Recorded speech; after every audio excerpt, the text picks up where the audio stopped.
નમસ્કાર, પ્રણામ, સ્વાગત છે તમારું એક નવા વિડીયોમાં। મિત્રો, કર્મના મુખ્ય 8 પ્રકાર છે તે જાણવા માટે આ વિડીયોને અંત સુધી જોજો અને વિડીયો પસંદ આવે તો વિડીયોને લાઈક, શેર અને કોમેન્ટમાં જય શ્રી કૃષ્ણ લખવાનું ભૂલતા નહીં। ચાલો મિત્રો, વિડીયોને શરૂ કરીએ। 1.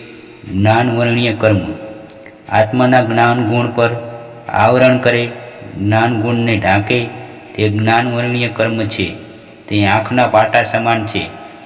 આંખમાં જોવાની શક્તિ હોવા છતાં પાટાનું આવરણ વસ્તુના બોધમાં બાધક બને છે, તેમ આત્મામાં અનંત જ્ઞાન ગુણ હોવા છતાં જ્ઞાનવર્ણીય કર્મ જ્ઞાનમાં બાધક બને છે। જેમ જેમ આવરણ દૂર થાય છે તેમ તેમ જ્ઞાન ગુણ પ્રગટ થાય છે। 2. દર્શનાવર્ણીય કર્મ।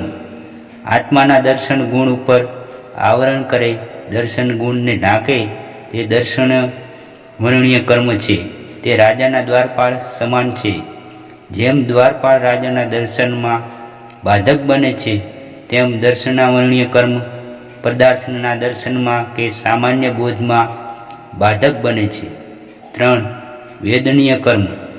ઇન્દ્રિયજન્ય કે મનોજન્ય ભૌતિક સુખ દુઃખનું વેદન કરાવે તે વેદનીય કર્મ છે।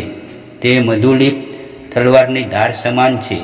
તેમાં મધને ચાટવા સમાન અનુકૂળતાની અનુભૂતિ કરાવનાર સાતા વેદનીય કર્મ છે અને મધ ચાટતા તલવારની ધારથી જીભ કપાય તેની સમાન પ્રતિકૂળતાની અનુભૂતિ કરાવનાર અશાંતા વેદનીય કર્મ છે। 4. મોહનીય કર્મ। જીવને મૂઢ બનાવી હિતાહિતનો વિવેક ન થવા દે તે મોહનીય કર્મ છે। તે મદિરા પાન સમાન છે।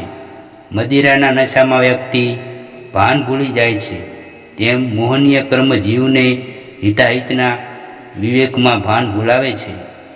5. આયુષ્ય કર્મ। જીવને નિશ્ચિત કાળ સુધી એક ભવમાં જકડી રાખે તે આયુષ્ય કર્મ છે। તે બેડી સમાન છે।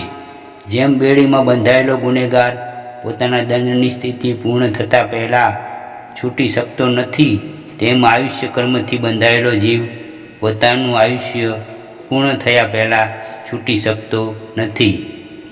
6. નામ કર્મ। જીવને વિવિધ ગતિ, જાતિ, શરીર, યાદી પ્રાપ્તિ કરાવે।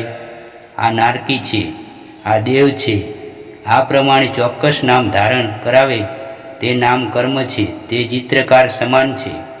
ચિત્રકાર વિવિધ રંગોથી વિવિધ ચિત્રો તૈયાર કરે છે, તેમ નામ કર્મના ઉદયથી જીવ વિવિધ અવસ્થાને પ્રાપ્ત કરે છે।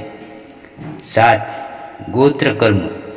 જીવને ઉચ્ચ કે નીચ ગોત્રમાં જન્મ ધારણ કરાવી ઉચ્ચતા કે નીચતા પ્રાપ્ત કરાવે તે ગોત્ર કર્મ છે। તે કુંભારના ચાકડા સમાન છે। જેમ કુંભાર એક જ ચાકડા પર અનેક પ્રકારના ઘાટ બનાવે છે, કેટલાક ઘાટ અક્ષત, કંકુ વગેરે શ્રેષ્ઠ સામગ્રી ભરાઈને પૂજનીય બને છે અને કેટલાક ઘાટ મદિરા વગેરે નિમ્ન સામગ્રી ભરાઈને નિંદનીય બને છે, તેમ ગોત્ર કર્મ જીવને જાતિ, કુળ, બળ, યાદીની ઉચ્ચતા કે નિમ્નતા પ્રાપ્ત કરાવીને જીવને પૂજનીય કે નિંદનીય બનાવે છે। 8. અંતરાય કર્મ। જીવને દાન, લાભ, ભોગ, ઉપભોગ કે વીર્ય પરાક્રમ ફોરવવામાં બાધક બને તે અંતરાય કર્મ છે। તે રાજાના ભંડાર સમાન છે। જેમ રાજા કોઈ યાચકને દાન દેવાની ઈચ્છા કરે પરંતુ ભંડારી તેમાં વિઘ્ન કરે તો રાજાની ઈચ્છા સફળ થતી નથી, તેમ અંતરાય કર્મ દાન, યાદી, પરિમાણોમાં વિઘ્ન કરે છે। મિત્રો, વિડીયો પસંદ આવ્યો હોય તો વિડીયોને લાઈક, શેર કરજો અને કોમેન્ટમાં જય શ્રી કૃષ્ણ લખવાનું ભૂલતા નહીં। અને મિત્રો, હજુ સુધી અમારી ચેનલને સબસ્ક્રાઈબ ના કરી હોય તો સંજુ ગુજરાતી સ્ટોરી ચેનલને સબસ્ક્રાઈબ કરજો। જય શ્રી કૃષ્ણ। હર હર મહાદેવ।